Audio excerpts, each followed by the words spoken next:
Welcome to the October 24th, 2024 work session for the Rutherford County School Board. First item is Pledge of Allegiance, led by Ms. Dawn Williams.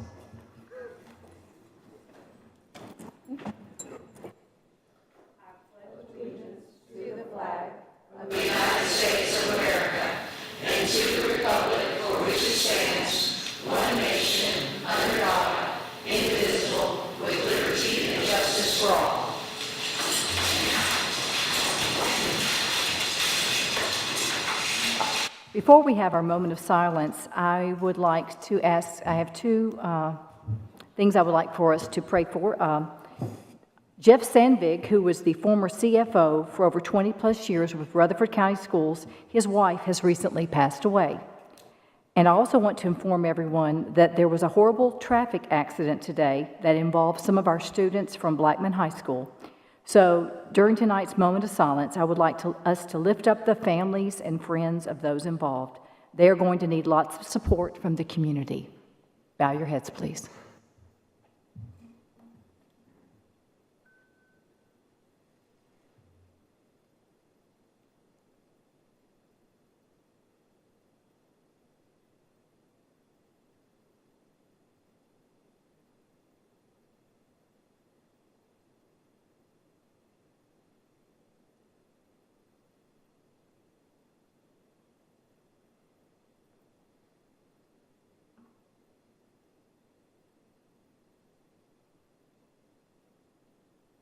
Thank you.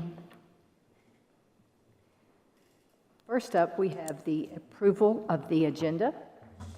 Give everyone a moment to look it through. Any questions, comments?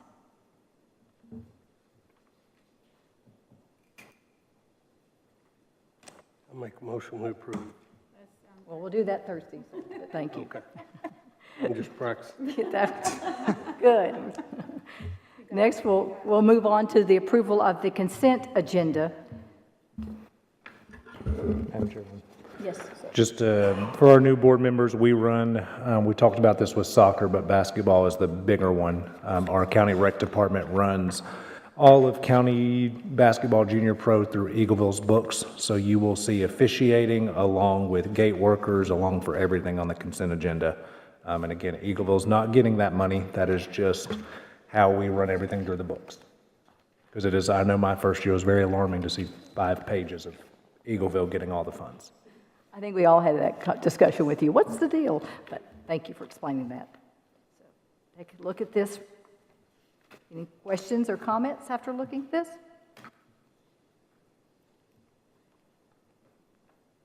I know it's a lot.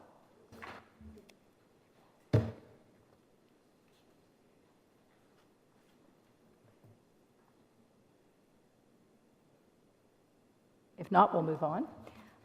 Thursday, we will have public comment, but not tonight. And then it looks like number 7, we'll do that. Rutherford Strong will do that Thursday, as well as number 2, which is the Strong Outstanding Staff Award. And the communications update, we'll do. You'll do it Thursday or now? Thursday. Okay. So next, we will go to instruction, number 9. So our second year for this is the TISA Accountability Report approval. School districts in Tennessee are required to present their Tennessee Investment in Student Achievement, or TISA Accountability Report, for public review and comment and board approval prior to being submitted to the Tennessee Department of Education.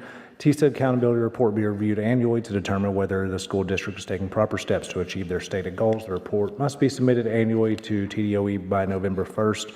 And basically, we have to make sure that we are using our funds from TISA to address third grade retention and student outcomes. And I'd like to have Dr. Chastain give us just a quick overview as well. You should all have a copy in front of you, and on the second page, you will see our 5 goals. Third page. So the first goal by law has to be related to the third grade proficiency on ELA TCAP. You will see that our goal is to hit 70% of students being proficient by 2030 as required. On the more specifics on the following pages, you will see where we are looking to close our gap by 15% in the next 5 years. So our 5 main goals, you have the ELA for third grade, then you have the 80% of K2 students scoring at or above grade level with our universal screener, since we see that as directly related to the proficiency on third grade. And you will be happy to know that we did meet that goal. The third goal is related to behavior and fine arts, so speaking to the whole child, we also met that goal. Since these are a continuation of the previous year, I should have stated that. Goal number 4 is about literacy and math, looking to increase those achievements. We also met that goal. And then our final goal is related to ACT. We did not meet our goal for 22%, but we have support in place to hopefully make improvements on that this year. But if you have any specific questions about action steps or how it's related to funding, happy to answer those as best I can.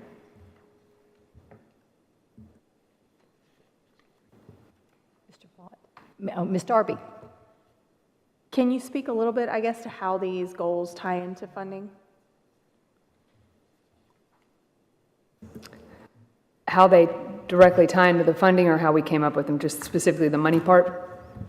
Well, so like the first goal, you said we didn't meet that goal. So does that tie into the funding, whether or not we meet the goals that we're setting? Okay, gotcha. So there are some outcome funds that would be tied to that naturally by TISA.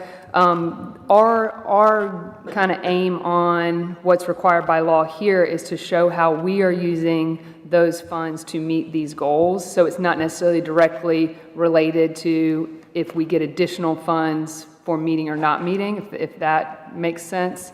So although there are some outcome funds for like third grade literacy, as well as our math and literacy rates for the higher grades and ACT, that's not what this is meant to capture. This is meant to capture how we are using our money to meet these goals. Thank you. So, Ms. Maxwell, thank you.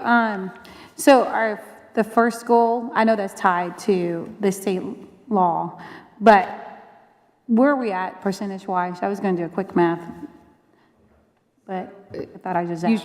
And I wish there were page numbers on this, so the third real page, although it's front and back, you will see in that reflection about whether we did or did not meet the goal. Okay. So our goal was to hit 47.25, and we hit 46.22% of our third graders being proficient. That was an increase, but it wasn't where obviously we want that to be higher, especially as we're looking to close that gap by 15% in what in educational terms is a very short window. But we're increasing, but we're not increasing at the rate in which we would like them to, which is hopefully what the second goal will help us do more quickly, which is really focusing on K2. So my other question is, two questions.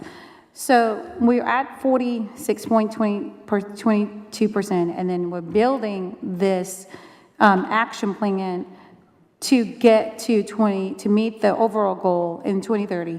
So the current test that's been administered by the ELA TCAP, are these goals being designed with the current structure of the test that we're passing or using right now? Okay, so then my other question with that, when is the ELA curriculum and textbook supposed to go in review?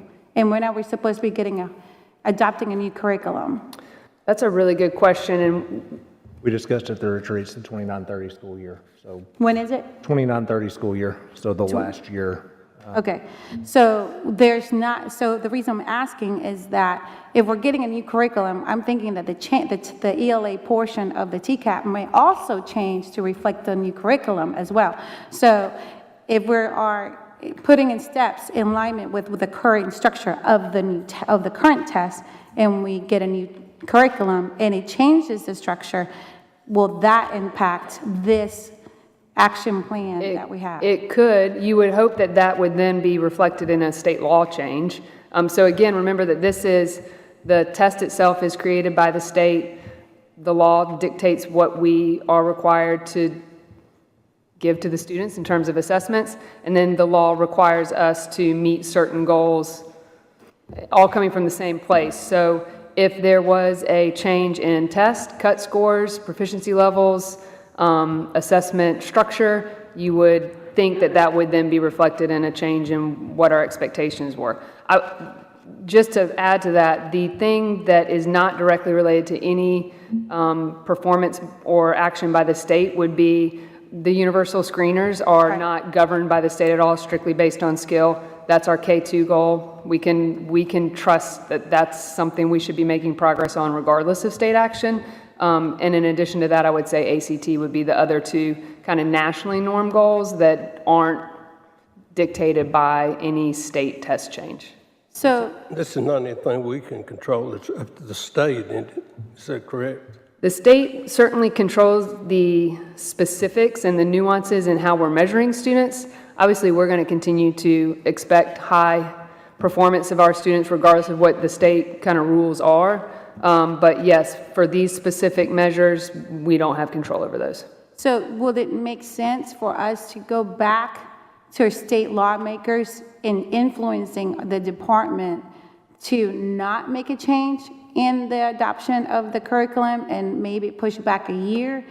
And I guess my question is everyone supposed to be proficient by 2030? Just 70%. Oh, okay.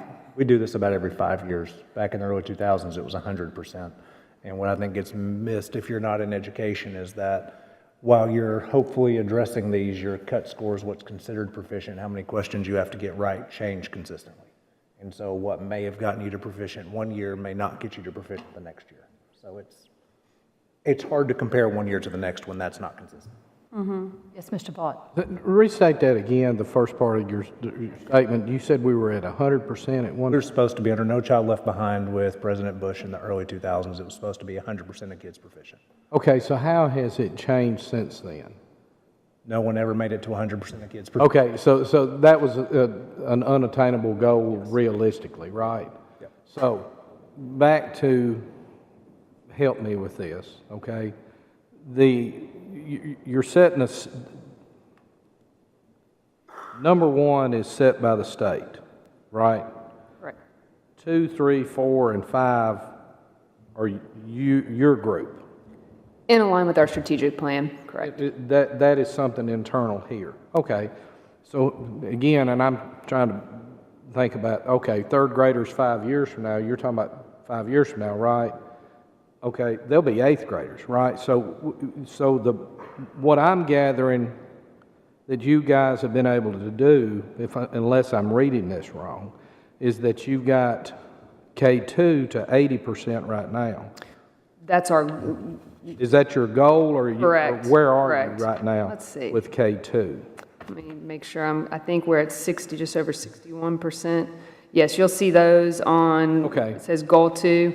Our goal is to be at 80% by year 5, so that we are at 61.4 right now. All right, I was misreading that, and that's what I was trying to get at. So what program changes have been made to get us there that quickly? And that's just for anybody watching at home. This is up for public review, so you should see some reflections and kind of actions that we've taken. But in summary, we have switched universal screeners. Just again, that was a state action, but still a nationally normed test. The Power Hour program, we continue to do that. That's not related to required. this. Okay. But we have utilized that in our elementary schools. We are reviewing all of our intervention protocols. We are making strides across all of our schools to really kind of align what we do with students that receive additional services, whether it be interventions in special education, English learners, whatever that may be. So there's a big push to get students at grade level, regardless of what disabilities may be there, whatever, yeah. So you have identified those programs and those students that maybe need extra help, and those preventive maintenance issues or those extra instruction issues, as I would call them, those are being done now. Correct. It's not this, I guess I don't want to get caught up in the semantics here and say, okay, 5 years from now, because we've got 5 grade levels that have come through. So these are immediate actions that you have taken to get us to that point. Correct. It will not As quick happen as we can. magically. Yes. Yeah, it's not going yes. to magically happen because Correct. it's a hit and miss. Okay. Mr. Vaughn, And I think there was one other question, and I'm not trying to put words in your mouth, but go back to the statement you asked. Is this tied to funding, right? That was the question you asked. Are we penalized if we don't meet that? Was that was how you were asking? All right, so we're not. We're not. We're not. This is just a reporting avenue that the state is kind of requiring us to report this and have it as a conversation in public for what our goals are and how we are best using our funds to meet those goals. Thank you. Mr. Vaughn, this is a dog and pony show by the State Department of Ed. By the time it's 5 years up, it's going to change. Right, and that's what I was getting at, and I think that us in trying to guide policy understand that maybe that you don't, it's not like we're going to wait 5 years and implement all this stuff because we've got 5 grade levels that would miss the boat. We're doing everything, her department is doing everything they can to implement these changes as fast as possible, whatever those policies are. It's really fun to work hard and then them switch it on you. So, after you're in it for a while, you learn just to let it roll off here like water off a duck's back. There's a book that says "Who moved my cheese?" Is that right? They're moving the right. cheese all the time. You're chasing your cheese all the time. Ms. Sharp. Thank you for entertaining me. Ms. Sharp. Thank you, Madam Chair. My question is, goal statement number 3, that we're going to support the needs of the whole child by decreasing behavior referrals while increasing fine arts opportunities across the district. What are we going to do there?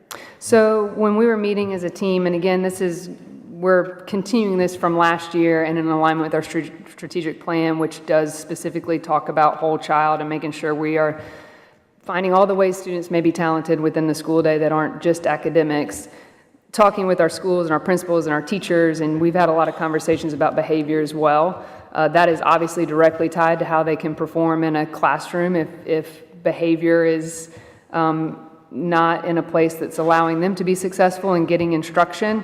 So those two things we felt were linked in order to put kids in a position to be most successful. And we have met those goals in terms of we really want to make sure we're having opportunities for arts. We have athletics. We have all these extra things, clubs, robotics comes to mind, all these other things that are there to serve our kids. Also, while we're putting supports in place to try to decrease misbehaviors. And again, not that academics and test scores are the only aim, but that is directly related to how they perform. So that's why you see that here in this, and it's a place where we've spent quite a bit of money. So we've funded behavior interventionists and all those different supports, so that's where you'll see that showing up. Do you think that our Simon Springs is going to be able to help a lot with that? Absolutely, and we're still so early. We're in phase 1, but we are having continuing conversations about how that expands. And again, the whole goal is to make sure every kid is successful in the setting that makes the most sense for them. So, absolutely. I was at Simon Springs today, watching and monitoring and those types of things. We've also put quite a bit into fine arts. I mean, it wasn't 3 years ago, every high school didn't have even 3 visual arts teachers. I mean, we had some areas we had to invest. And Dr. Halford's done a phenomenal job. yes, absolutely. One last thing, Ms. Chastain, regarding the ACT, and not everyone tests well. My children weren't test takers either. And we seem to be stuck on 19.5, which isn't bad, but it's not 21.2 or 21.4. Have we changed up the boot camp perhaps enough to maybe target, to figure out how we can get just a little bit? Because I know any movement is good. I mean. So this is, the boot camp was Dr. Martin's brainchild a couple years ago. And I have said I don't like the name of boot camp. I know, I remember. But it does work. Maybe that's the difference maker. Maybe we change it to something like ACT Magic Camp, and then we'll hit 21. So that's one, we're still doing that, and we're kind of trying to figure out what the right kind of formula is to allow schools some autonomy to hit where their needs may be. But we're still doing that this year, so that'll be coming up in the spring. We still have some ACT prep classes in the high schools. I think we all know, though, that ACT, it doesn't happen magically like any of this, so it all really is an indicator of the instruction they've gotten, up through 11th grade. So that's where you see, again, a lot of our focus on just what we call Tier 1 instruction, what's happening in that actual classroom, and making sure we're hitting those grade level standards and not ignoring the things that are going to tie to success on ACT. So it is many, many, many things. ACT boot camp is still Are we part of that. optimistic that we can finally move the needle, even if it's in the 20, if it's 20 and not 19.5? You've touched her favorite topic, so Dr. And Martin's going to while talk Dr. about. Martin's going to talk on that, something I think that's important to look at, our math high school scores follow the trend exactly. We looked at the 7th and 8th grade cohort during COVID who didn't get some of those basic math skills with Algebra 1, Algebra 2, and moving into geometry, and they have struggled throughout their high school career. They didn't, when you look at ACT and SAT, most of those skills are done by the time they've learned middle school or finished middle school, and unfortunately, they missed some of that during COVID, and that group is the senior class right now, for the 7th graders, so. Are the ESL kids, the number of ESL kids we're getting more and more into the system, is that impacting this performance? This and proficiency rates both, because it's incorporated. If you're learning English as your second language, you're going to struggle on your reading Exactly right. assessment in English. Yeah. Yes, Because we test everyone. everybody. Go ahead, Ms. Martin, I'm sorry. Well, Dr. just a Martin. few variables, Dr. Sullivan already hit on with our COVID kids who were in middle school who are now, also our ACT numbers, remember that those are always 2 years behind. And so even our boot camp, we've just done that the past 2 years. We haven't necessarily been able to show in our data. We have some preliminary data, but the reports you're looking at doesn't necessarily show you if it was or was not effective. We also last year added a piece where we were focusing, rightly so, on our students and that goal of hitting a 21. That makes them a ready graduate, and that shows that they're going to have the skills that they need to be successful for that first year of post-secondary. But last year, we also, we added another layer to that boot camp for our 25-plus students, which would also give some focus with those students who are really competing for some of those higher scholarships. There's a big difference, and it's money for the ACT. There's a difference between a 25 and a 30 and what doors that can open for a student. So we also added that layer last year where we also had classes, they were differentiated according to what goals they were trying to reach. And so the more 25 plus students we have in our district with that score is going to raise our average overall for all of our students too. Ms. Maxwell, Yes. on that, you said you have some preliminary data. What does the preliminary data show? Improvement? We're sitting right around this 19.5. But it depends. When we look at like their best score, I think we'll see that go up to over a 20. The other thing is ACT has changed a little bit, so we're trying to kind of chase that as well. So science won't be counted moving forward after this year. So we run our data internally, statistically. That doesn't look like it's going to make a huge impact, which I think is why ACT decided to drop it. That follows national trends. So there are certainly, to Dr. Martin's point, there are certainly indicators to be optimistic of that. We keep putting additional supports in place for them to be successful on that test. She's absolutely right that addressing the top tier of those students impacts that average as well. So that is, I'd say we're going to continue just to try those things and not ignore the instruction that's happening all along the way. Ms. Maxwell? Okay, thank you. So since we're talking about the TISA accountability report, my understanding of the state law is that some of the accountability is tied to the direct side of the formula. And so is there any accountability that we're supposed to be held to with the one that says enrollment and persistence in approved CTE program study? Is that something that we have to track, or is that part of an accountability? Are you on our? No, I was just looking at the different things that are on the direct side of that formula specifically. And my understanding of the state law is that the extra funding that we're getting, particularly in the direct formula, is tied to our performance overall. And that's where they're going to be looking at to see if we are graded a certain level. So if we get a D or an F, we're supposed to be coming up with action plans and all that good jazz. So, and I We're not going to get a That goes D or in an the F. That goes into a place. I don't want to have this conversation. But That's not even in our wheelhouse. yeah, is that, but, so my question is, if that piece of the formula is tied to the accountability aspect, is that piece about the CT program something that they're going to be looking at it, and if they're looking at it, how they're looking at it, and do we need to include it as part of our action plan? It's part of why we went to the 4x4 block, so that we could increase seat time in CTE courses, because you get more funding for the amount of time that your kids are in class, and it's less transition time, so. So that's not something that we have to keep an eye on, We keep an eye on it internally because it involves but funding. not on included this, here in no. this report. And I will add the non-funding portion, even though the question was directly related to funding, we are well above state averages on CTE, both in outcomes, leading the state in industry certifications, which is another outcome funding that we receive, leading the state in terms of courses offered. We offer every pathway, we offer every program of study. So that, not that we're taking that for granted, but we are already foot on the pedal all the way down in CTE. We're way ahead of where a lot of other districts are. So that's something to be super proud of in terms of both funding-wise and just the experiences our students are getting. We don't have enough teachers in space, so I would love to do more about that, but in terms of opportunities for kids, we definitely have a lot of that in CTE. And then the other one in the outcome formula is the offering tutoring and other fourth grade supports for students who struggle with ELA in third grade.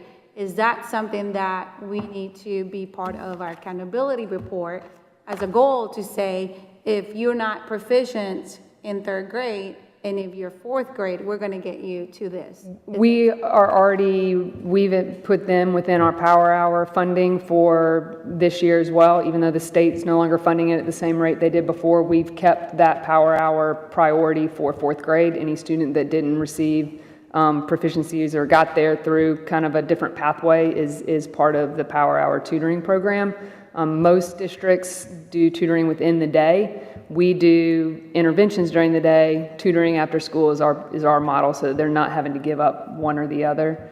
So that is absolutely still part of our plan for fourth grade. But we don't have to, we don't have to put it as part of our goal to meet, as part No. of our accountability. Yeah, it's You know, I'd like to say too that if everybody watching, C's and D's aren't even in our wheelhouse. You know, we're so far ahead. Our school system is the best school system in the state. And I think once all the information comes out, I think in the latter part of November, middle of November, I think people are going to realize the great system we had, and it's because we've got great teachers and great administrators, great central office staff. But we're not going to let our foot off the accelerator. You know, we're going to continue on, and I think that's one thing that's kept us going is we've never slowed up just because we've been successful.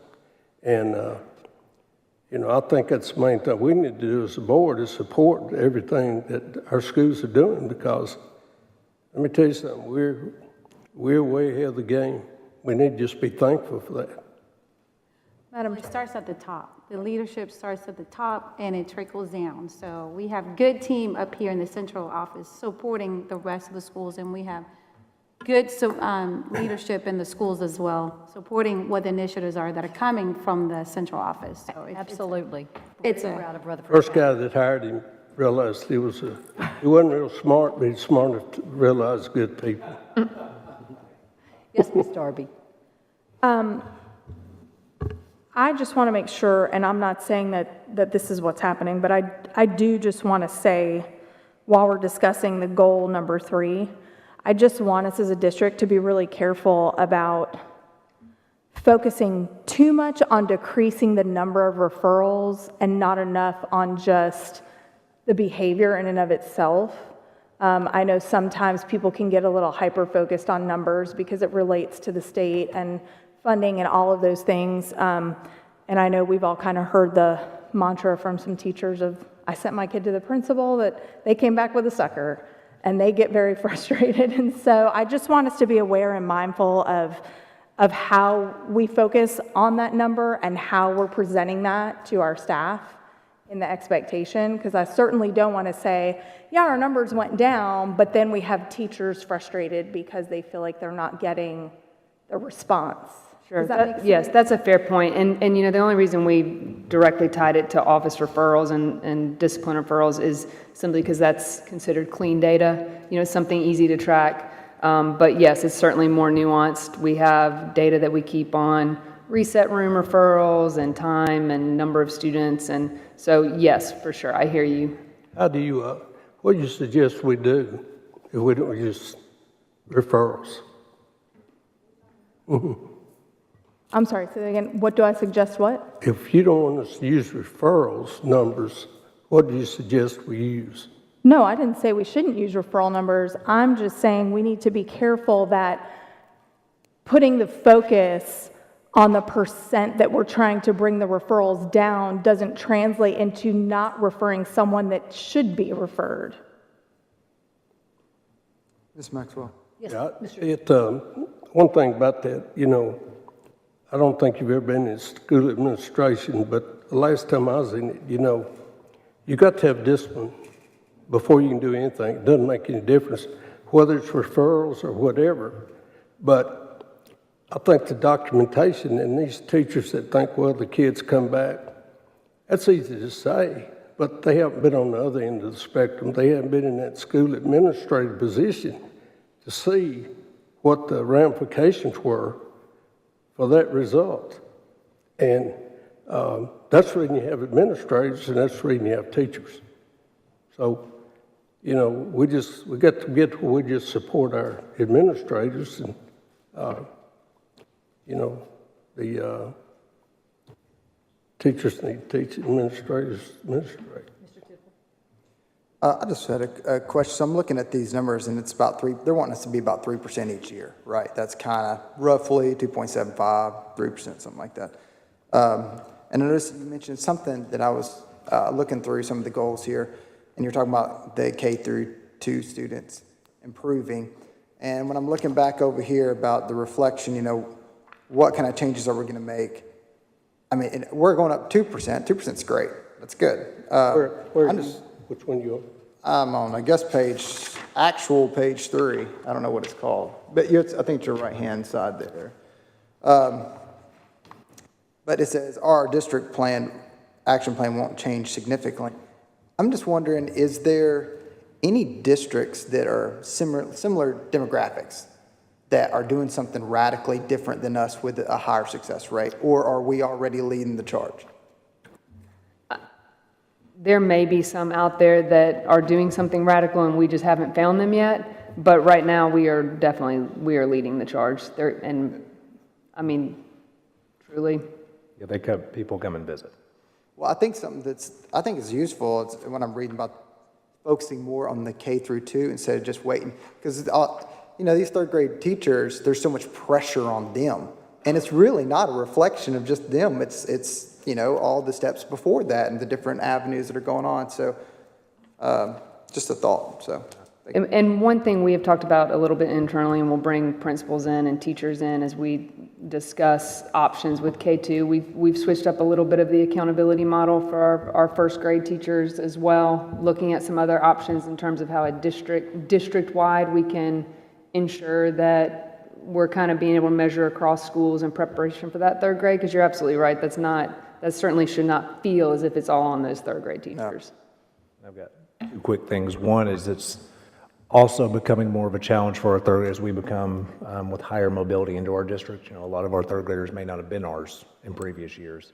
Sure. The other part of that, and I know that we've had some discussions around the change to Simon Springs from Laverne Primary to Roy Waldron Annex, but we've got about 3,000 kids roughly in our lower elementary grades. We had over 400 of them sitting in a building that had no accountability tied to it, whatever. And so that was part of the overall discussion around making Laverne Primary part of Roy Waldron, which probably wasn't the best idea in looking back at it. We probably could have made it a second K-5 school instead of making it Roy Waldron Annex. but it was trying to get some accountability to almost a seventh of our entire K through 2 population that was sitting in a building that didn't have any accountability tied to it.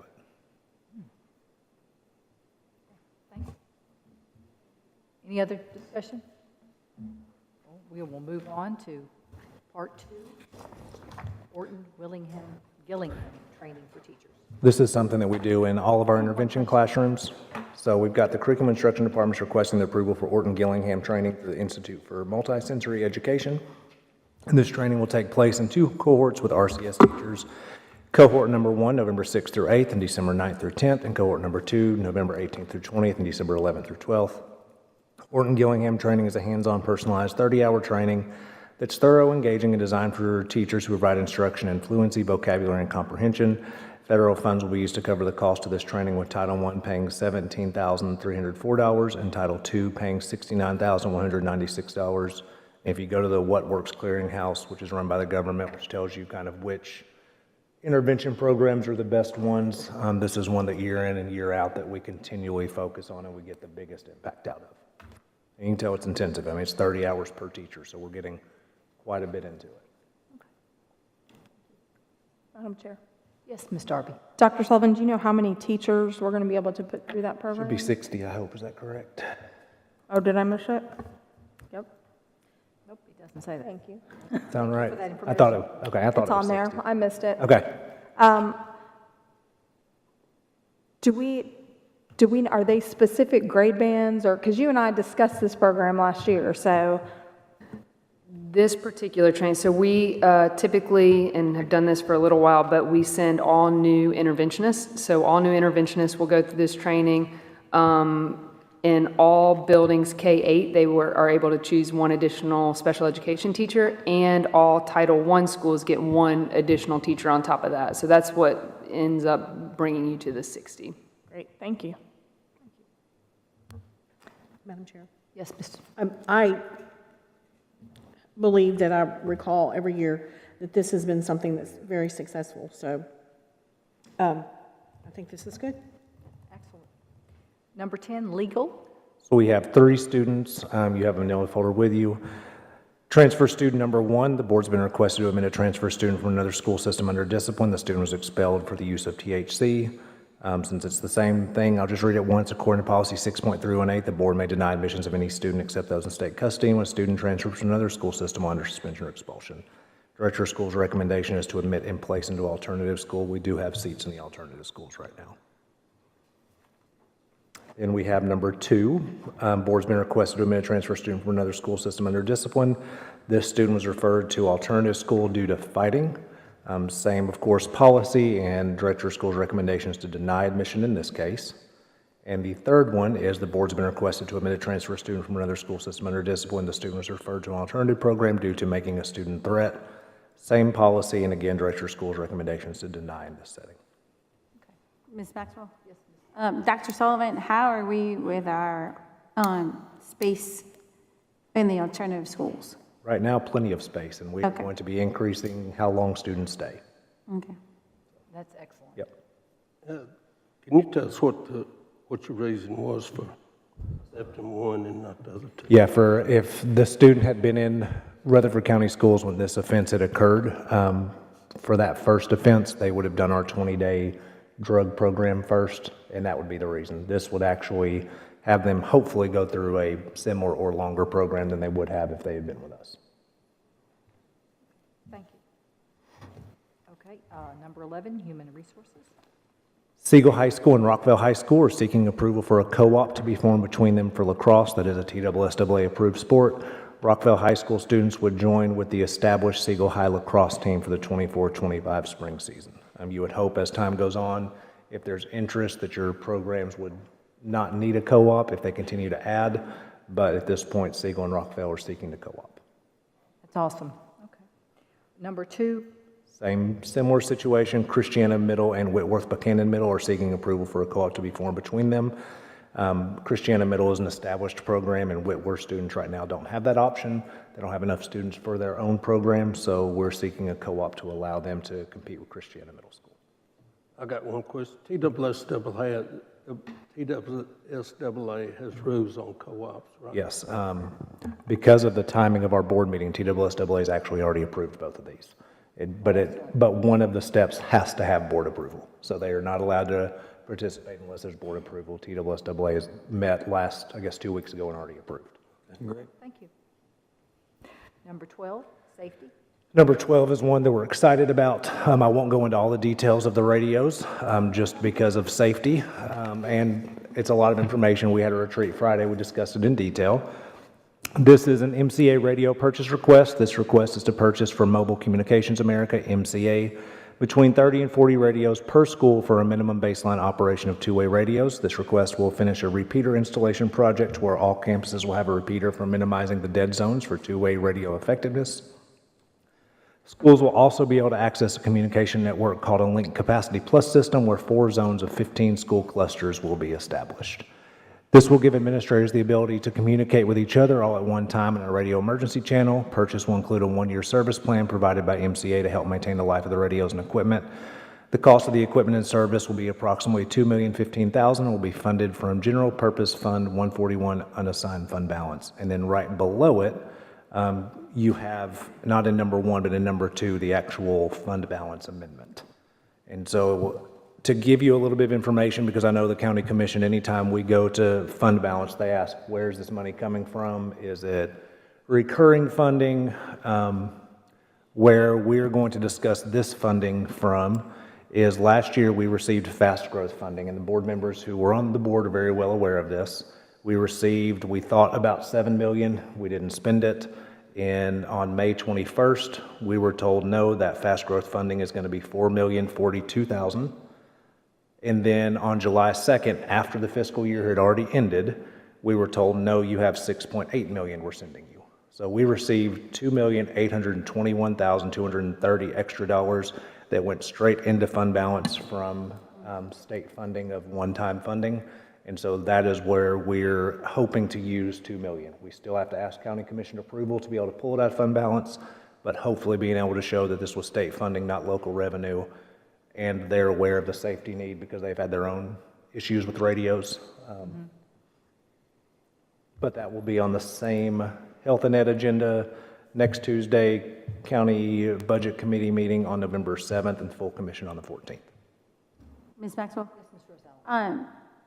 The grant, the safety grant, have we spent all the money on that, or do we have some left over? Yes, we spent it all as part of the radios as well. Oh, okay. It's actually as part of the next board motion. Gotcha, So. okay. All right, so now let's move into actually moving the money around. Fund 141, which is our general purpose fund balance amendment. This amendment increases budgeted fiscal year 24-21 Fund 141 revenue and expenditures to recognize the carryover amounts of the state-funded public school security grant and the Innovative Model Schools grant. The funds for the public school security grant will be used to provide Raptor event management license and software, purchase of radios, repeaters, radio software, and bulletin-resistant film. Carryover amount of this grant totals $496,68. This is money left over from last year that carried. The monies for the Innovative Schools Model Grant will be used to provide 75% salary payment to existing CTE personnel, stipends for project-based learning works training, vehicle and equipment purchases for various CTE activities, construction renovations at CTE buildings, and structures at multiple schools. Carryover amount of this grant is $14,162,446. That grant, just for information, has to be expended by 2026, the fall of 2026. Both grants have been approved by the State Department of Education. There are no local matches, so it's just accepting those funds. Any questions? Yes, Mr. Paul. Two things come to mind here. Going back to the one before, 1-year maintenance contract on the new radios. What is the extended maintenance contract? $110,000 a year. So that's a reoccurring. The What is it then $110,000 be? will. Is this replacing? I mean, I know we're replacing radios, but did you have a maintenance contract on the previous radios? We had some, depending on which radio version you were talking about, yes. Okay. We had maintenance on some of them, but not on some other ones that were given to us. Do you know approximately what those numbers were that was built into the budget? I'll find out by Thursday. I'm just curious about if we're, it's not a total 110,000 that we're replacing, I guess is what I'm trying to get at. And the other part of that I think that's good is that it was originally over $900,000, and I actually have, I forgot that he was here with us, if anybody had any questions.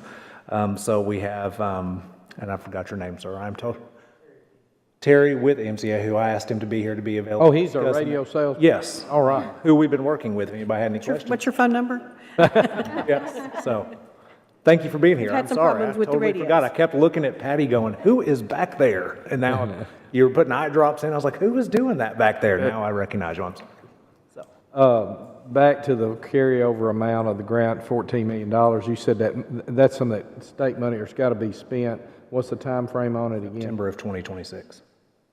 So what can it be spent on? Or what can it not be spent on? We try to It's limit, mostly, it's for CTE, right? yes, all CTE. Okay. Try to limit how much we are using for recurring expenses, with the caveat being you'll see it can pay for 75% of salary. With the new TISA funding formula, you get extra funding for your CTE outcomes and your seats. So we do have some programs who we've allowed the principal to try a couple new programs to see how many industry certifications, and I don't know a better way to say it than to see if we could make money off of those So programs. capital expenditures are Yes, okay. it's where we're trying to do, yes. Okay, all right, that's, Yep. getting my hands around it. Yep. Thank you. Okay, moving on. Next. And then the next one is what we talked about just a minute ago, is the movement of the funding for the radios. And so this is amendment to fund the purchase of radios, equipment, and service from Mobile Communications America for all RC schools. This project will be funded by amending General Purpose Fund 141 by decreasing 39,000 unassigned fund balance and increasing expenditure accounts 72610, 399, operation of plant, other contracted services, and 72,610, 720, operation of plant operation equipment, in the amount of $2,015,000. So it goes right along with the one, not the one directly above, but the one above that.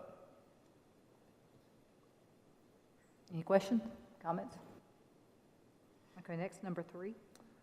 Number 3 is the recognition of the Eagleville Band Booster Club at Eagleville School as an RCS school support organization. So per RCS Board Policy 2.404, only a group or organization that's entered into a written cooperative agreement with the board may use the name, mascot, or logo of a school or the school district to solicit or raise money, materials, property, security, services, or other things of value. The Eagleville Band Booster Club has provided all information requested from the board's written cooperative agreement and can be recognized as an RCS SSO. Approval is contingent upon the organization providing an updated detailed financial policy, which they have been notified about. Excellent. Number 4. Same thing, but one difference is that you'll notice that about halfway down, this one is for Siegel High School's Wrestling Booster Club. It's noted this SSO has not applied and received an IRS determination letter to be recognized as a 501c3 nonprofit entity that is compliant with the BOE written cooperative agreement. That's not out of line. This happens all the time. But the IRS letter allows the SSO to open and operate their own checking account separate from Siegel High School. Until that determination letter is applied for and received, this booster club will utilize Siegel High School student activity funds for its financial activities and be subject to the BOE financial policies and procedures. So this approval is contingent upon the organization providing an updated detailed financial policy, which they've been notified about. Mr. Fott, you have that look in your eye. It's just an accountability thing, I guess is where my mind just went. Every booster club has their own designation, has their own 501c or whatever that IRS determination letter is. But by doing that, you have hundreds of checking accounts out here that are not monitored by anybody, and I'm not accusing anybody of anything. I'm looking for a checks and balance. They're still audited. They are audited separately, so then it's isolated to that organization if there is trouble. Whereas if you had it commingled, like this particular situation, you're going to have to commingle it into the student activity fund, then everybody's subject to, I don't want to use the word investigation, that would be, audit would be the better word right here. Yep. So it's a way to isolate those issues. Correct. Okay, thank you. You're correct. We've made it, this is a great improvement because in my day, Yes. back a few years back, booster clubs had no accountability. They didn't have to answer to anybody. So money came, money went. Nobody really knew where it went. So this is really, it's great accountability, so. Thank you. Thank you. Next, we have 14, construction and engineering. Whitworth Buchanan baseball request, Principal April Sneed requesting to allow the renovation of a lot area of the baseball building. Anticipated cost for the project is $1,800, no cost to the board. Engineering construction has reviewed this request and has no objection. And anytime schools make changes to the physical plant, they have to have board approval, so that's why it's here. Okay. Questions, comments? Okay. Next, we'll move to number 2. 2 years ago, we added 2 cafeteria monitors to every elementary school. However, this is the request out of Fund 143 to add an additional cafeteria monitor due to growth in numerous elementary schools. Engineering construction, along with instruction, has been assessing the need for an additional person to assist with monitoring and cleaning the cafeteria in schools that have grown to over 1,000 students. We will have to recommend one 8-hour position to be funded at the same rate as cafeteria monitors, but as a full-time position. This position would be funded by 143 and managed by the principals of each school. And that would actually, I believe, we said 5 positions, correct? Not one. The one position at each school would be 5 total positions. It is out of Fund 143. Fund 143, we are trying to spend down to get that fund. It seems strange, but we have too much money in that account. So we're trying to spend Fund 143 down. What schools? It would be Stewart's Creek Elementary School, Rock Springs Elementary School, Laverne Lake, and then I'm trying to think of who else is the next. We were wanting to hold those other 2. There are I 2 for promised those to whoever you, buddy, gets So next. if you'll just stop right I'll there. stop that'll- talking right there, so. Thank you. There's quite a few that are right on that border. Our cafeteria monitors and EAs about the same salary. It's one step below cafeteria monitors, but one below it. Okay, thank you. And number 3? And then the last one may seem strange when you read it, but this is a request for auto paint booth at Stewart's Creek High School. Rutherford County Schools Career and Technical Education Department is proposing the construction of a 40 by 60 metal shop building to enclose a new larger 29 by 17 downdraft side exhaust spray booth for the Stewart's Creek High School CTE Collision Repair Program. Our CSCT department will be paying for all construction and installation costs of the building and paint booth using funds made available through the Tennessee Innovative Schools Models Grant. The existing facility was not designed to accommodate a full-size vehicle. Currently, only individual vehicle parts can be painted within the existing space. This new booth will eliminate a significant barrier in adequately preparing our students for the collision repair workforce. Anticipated cost is $425,000 for this project, and RFP will be issued. Engineering Construction has reviewed the request and has no objection. So yes, if you read that correctly, the building was built without the ability to pull a full car into it, and so we're making it so we can actually paint a full car. I like my Would you like me to answer the question I know you're dying to Oh, ask? please, you know where my mind just went right You there. went right to me, and I knew what you were fixing Yes. to ask. Please. When the program was initially started, this was going to be, and it was, and it may still be the only auto body paint shop facility in the county. It was a new program. I was in a different position. I actually built that school. And that was the extent of the program. They did not know how well it would go. So basically, that's all they did for the first couple of years was do doors. It will fit a 2-horse enclosed trailer because they were working with some of the local farmers around there looking for things for students to work on, to paint and sand. And so they worked with a lot of people, but you can't get a car in it. So as the program has grown, it's very popular. We have a number of local body shops that are gobbling up our students as fast as we can produce them. And it does limit them in their ability to paint a whole vehicle. So I've been working with CTE for about 3 years now, I think, to get to this point, to where we could build a separate building right outside the shop door so that they could have a paint booth that's large enough to put in a whole vehicle. Yes, Mr. Bond. 2 or 3 follow-up questions. One will be site plan approval. Who do you have to deal with? We'll have to deal with TDEC and the state. And it's at Stewart's Creek. Local. Do not. Good. You know the basis of that question. I do. Second part would be, and this is not a blame, this is a curious headed off at the pass next time. Was it just misdesigned? Did we not, was it retrofitted after the school was built? Was it an afterthought, or we just didn't think through it well enough in the design phase? So this would be prior Okay, to several kinda, of us sitting here. Right. So how do we keep from making this mistake again if we're going to build a paint booth on the next high school? At the time that school was designed, there was not a good collaboration between the CTE program and the department the way we run it now. Okay. There's much more collaboration, not just on paint booths, but on culinary arts kitchens, on just about every CTE program. What about greenhouses and ag barns? Oh, yes. That's where I'm going next. Oh, I'm just kidding. But yes, sir, there is a lot more collaboration now. They basically, the CTE department comes to me in the design phase and says, this is what we envision, this is what we would like the program to do. Right. When this was done, it was basically, we're buying this paint booth, can you build the building around it? Right, and which would make sense, I guess, at the time, but moving forward, I anticipate over the next 10 years that more money will be allocated toward CTE, and there's going to be specific areas or shops, buildings built related to that. I just don't want us to make a mistake and make sure that we've got those parameters in place as we move through design phases moving forward. It's just a checks and balance kind of thing. Also, Smyrna and Oakland or Riverdale, when we discussed with those principals what programs they would like to see, I just did the same thing at Smyrna.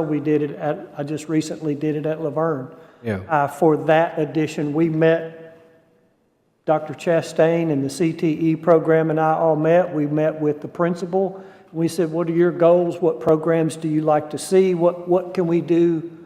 Programs are the kids asking for. What do you need?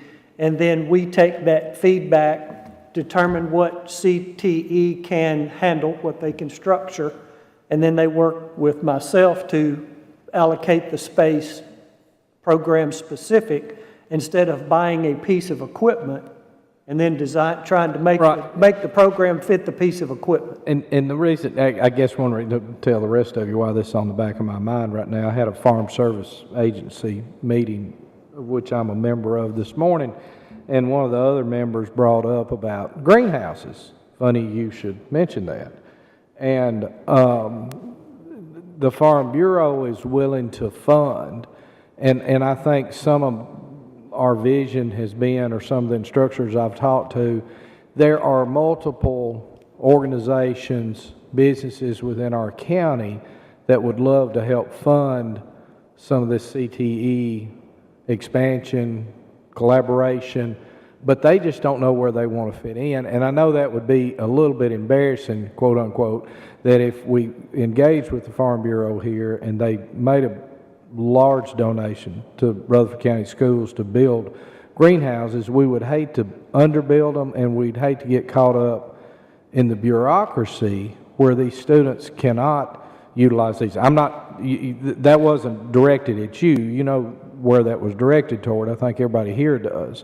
And so there's got to be greater collaboration between multiple agencies or municipalities where we don't get caught up in these kinds of things, because these people are really buying into it. Everywhere I've gone for the last month, they're excited. You know, how can we help out? What can we do? You made that statement just then. Every one of these kids that's coming out of that paint booth right now has got a job.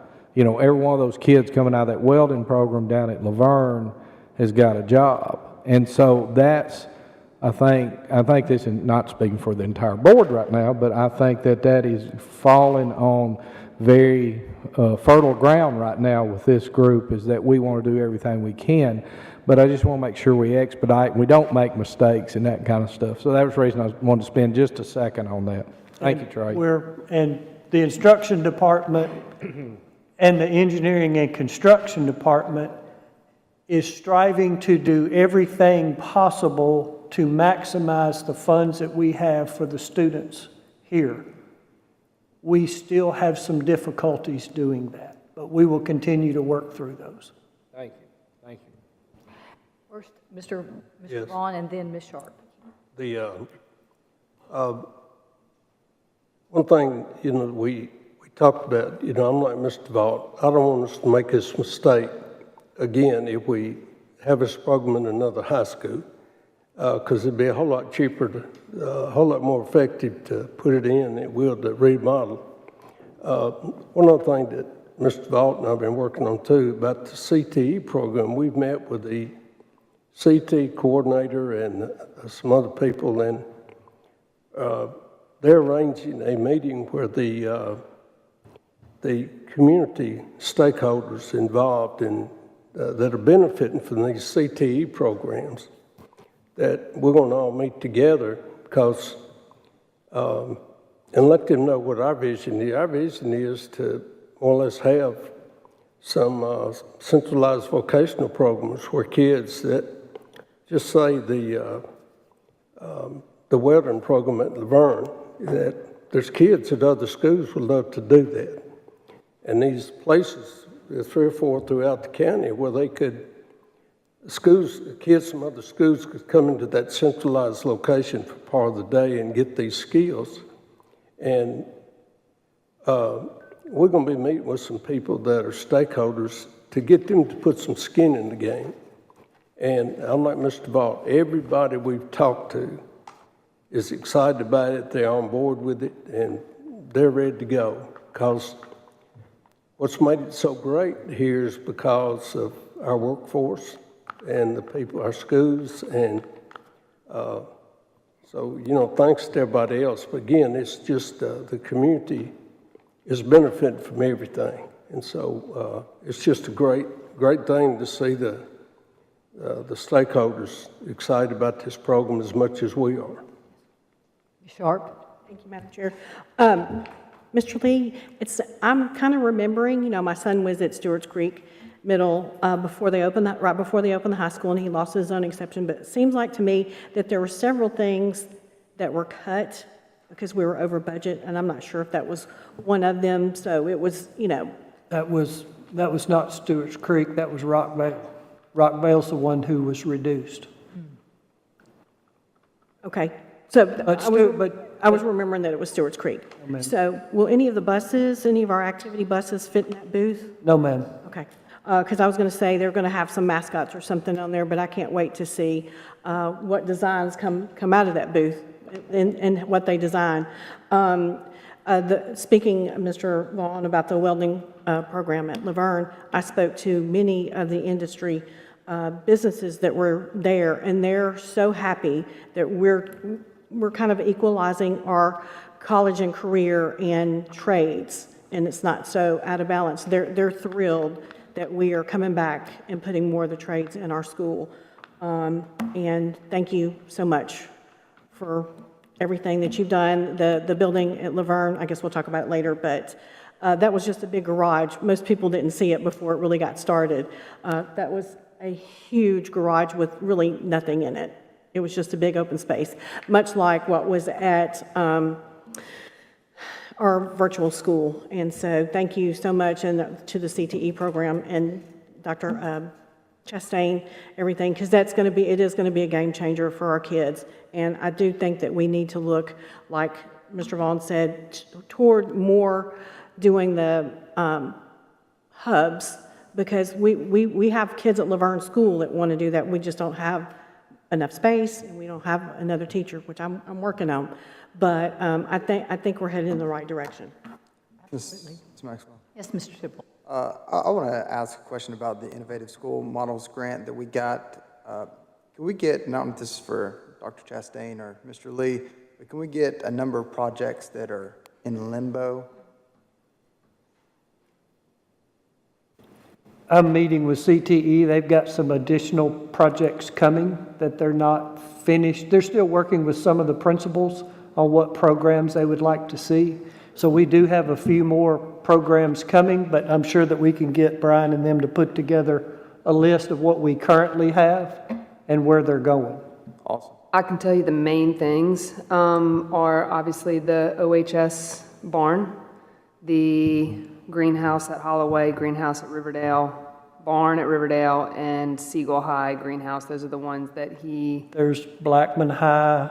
these are the ones specifically related to, I think, some hangups that you were interested in addition to Trey can get you the exhaustive list, but I think those are the main 5. Yeah, I'd love to get that list. Thank you for clarification. Thank you. Ms. Maxwell, I have a question. So, I met with the governor 2 weeks ago. Yeah, 2 weeks ago. And one thing that he said is that he's really been putting a lot of focus on CTE and has asked for additional funding on the state budget. And it sounds like the budget that's coming up for next year is going to be adding money into it as well. So it's going to be interesting how much money is going to be allocated in the state budget and how much money can be proportioned out to Rutherford County Schools and for whatever purpose and for whatever reason. So I know that is the governor's biggest initiative is CTE. I mean, he owned a company, lead company, and so for HVAC and all that. So trade schools, and it's one of his things. The other thing is, since we're talking about CTE, not necessarily about projects, but did we ever get that, the fund? I thought we approved funding for a mobile type, like a bus or something that's going around to middle schools and doing like a CTE. It had pre-bids last week, Okay. and so it is still moving. Oh, okay. When do you think that's going to launch? I just talked to Brian about that. We should be ready to go next fall. Okay, great. Dr. Sullivan? It's okay, I do it during director's update. Okay. 15, insurance. Anything? Other than open enrollment came, went, it's gone. It's still open enrollment as far as getting the information entered into the state. There's about 3,000 something people that we have to manually enter in. So other than that, that's pretty much all that's going on right now. 16, financial report. Nothing right now. Okay. Now we're up. Yeah, so the director's update, as we were talking about TISA, we were specifically talking about third grade earlier, but I thought it was interesting. This is not embargoed information, so this is just overall proficiency performances. And I just went back on the new state's report card, just pulling elementary. I think it gives a good snapshot of, despite students coming with more challenges and more things that we have to put in place to make sure that they are learning. Going to 2019, this is elementary in total, so just third, fourth, and fifth grade. That's all we would test in elementary. 2019, we had 39% of our students proficient. Of course, COVID was 2020 and 2021. That year we had 36, so we dropped from 39 to 36, and now up to 2024, so last August, we're up to 48%. And so that's a pretty, when you were talking about kids impacted by COVID, during all those different transitions we've had in student enrollment, it's definitely moving in the right direction. It's going from 2022, it was at 42, then 46, then 48. Nice to see that it is working. It's moving in the right direction, yes. Dr. Sullivan, do you have an update on enrollment for us? I can have one for Thursday. Okay. They're still coming, though, is what I'm I was interested had to in. say unfortunately, but yes, they are. Okay. A little bit slower, but yes. New Enrollment. students, yes. Yep. I'm sorry. And I have a southern mumble. Mr. Vaught, do you have anything for Tennessee legislative or federal relations? You will soon. 20, general discussion. Anyone? Yes, Ms. Sharp. Darby. I'm not sure if this is better asked of Mr. Lee or Dr. Sullivan. Do we have anyone that's like on-call maintenance for after hours or weekends? We have a procedure in place, yes, we do. All principals, all principals have a phone number list that is emailed to them at the beginning of the year. there is an emergency phone number that a different maintenance person carries every night. So anytime after 6, they all have my cell phone number. They have, is Mike? Mike's back there, yep. That's Mike's our maintenance director. They have Mike's cell phone number. They have my cell phone number, and we have that emergency hotline. As soon as something happens, we can get someone dispatched quickly. So if a citizen, not somebody involved in the school system, was driving by school, the alarm is going off, or there's a leak, they see water coming out of the building, is there a phone number on the answering service at the school, or is it posted at the school? It would not be at the school. It would contact? have to come here. The schools don't have anything.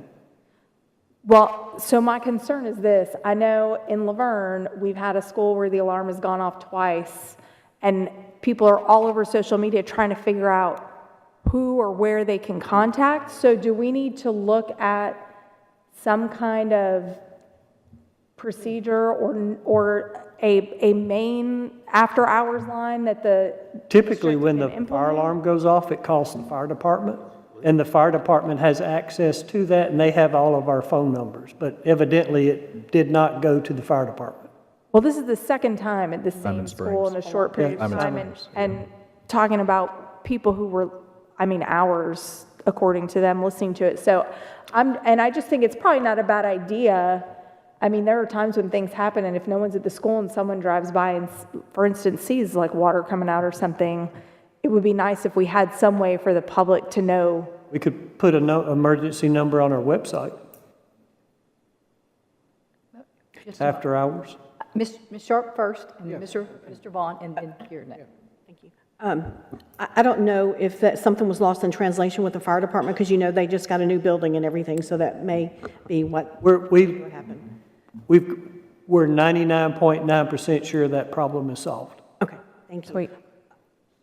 Okay, so I wanted to officially thank Ms. Tyra Pilgrim, Brian Lewis, Ms. Tiffany Phillips, and Dr. Chastain for the Laverne ribbon cutting and taking care of our students. The students were required to speak to all of us there, and I spoke to a multi-talented Carlos who was in his second year of welding, but he also was waiting for the barber program the next year, and he had taken lessons from his mom, and he had actually colored his hair. So we've got some really good, smart students out there. I just wanted to thank everybody for coming and showing up and supporting Laverne, and it's going to be phenomenal for our students there, and I hope we get to have another location. Thank you. Yeah, I just want to do the same thing, just, a shout out to the Laverne welding class. It was just a phenomenal grand opening. The thing that impressed me that I think when Mr. Vaughn and I got there about the same time, the young man escorted us down from the office. And Mr. Vaughn asked him, said, what's this program mean to you? And he said, I didn't have any interest in school until I started this program. And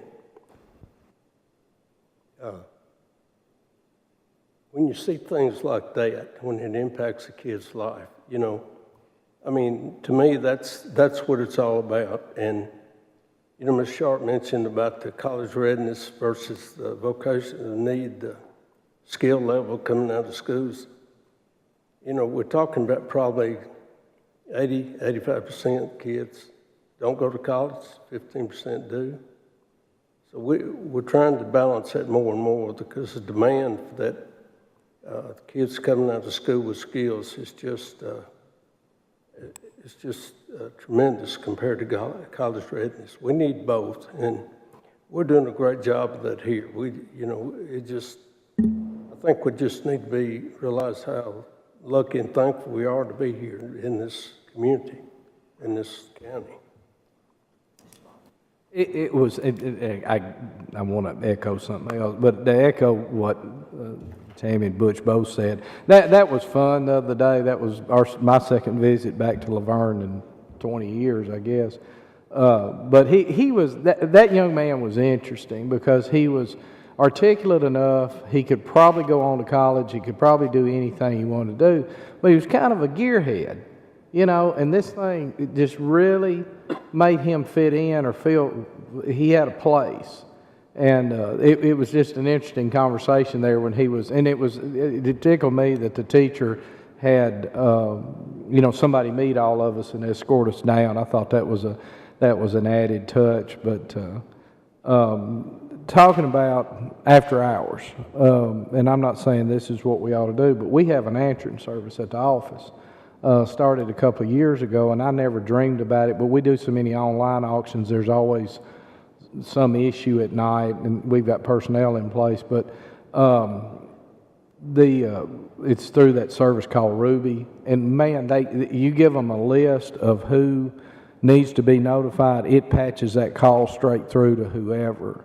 So and it's not very expensive. I don't know if it's something we ought to do here, but you know, the main number, you know, you could call it and just patch it through after hours. I don't know, you may not want all the calls after hours. Right. Some of them, if this is a maintenance request, yes. If it's to complain about books, no, or something like Yeah, that. right now the after hours are Mike lets Trey know, Trey lets me, Kay, James know, and then we're all awake at 2 a.m. wondering why.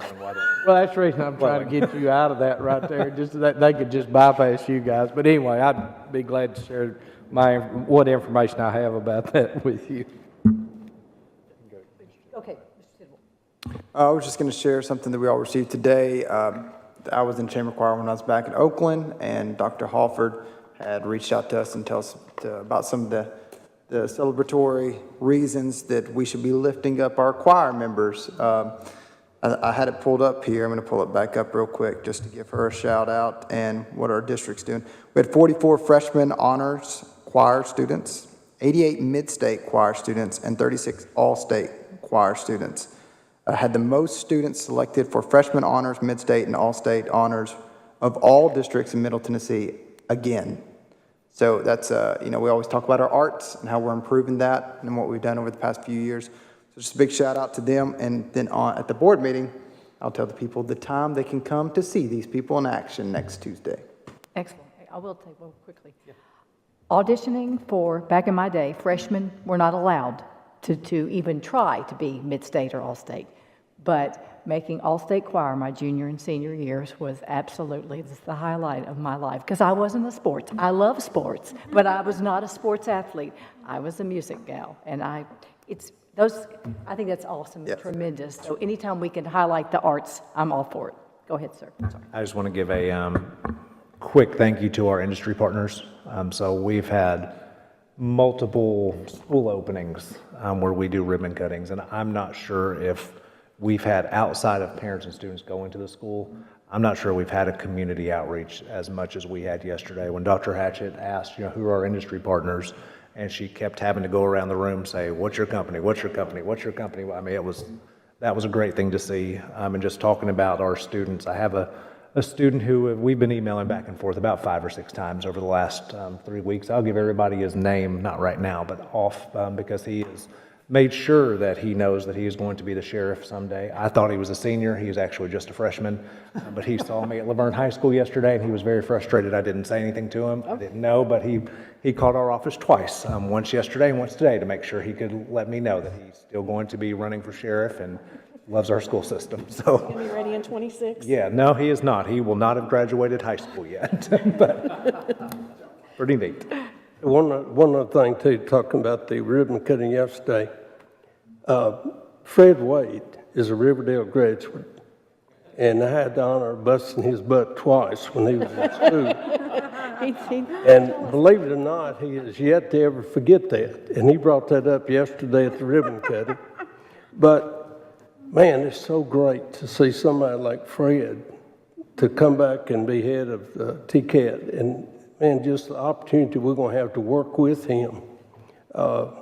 It's phenomenal. So I congratulate, I'm proud of him for what he's done, but I'm just thankful we've got him to, moving forward, it's going to be great. It is awesome.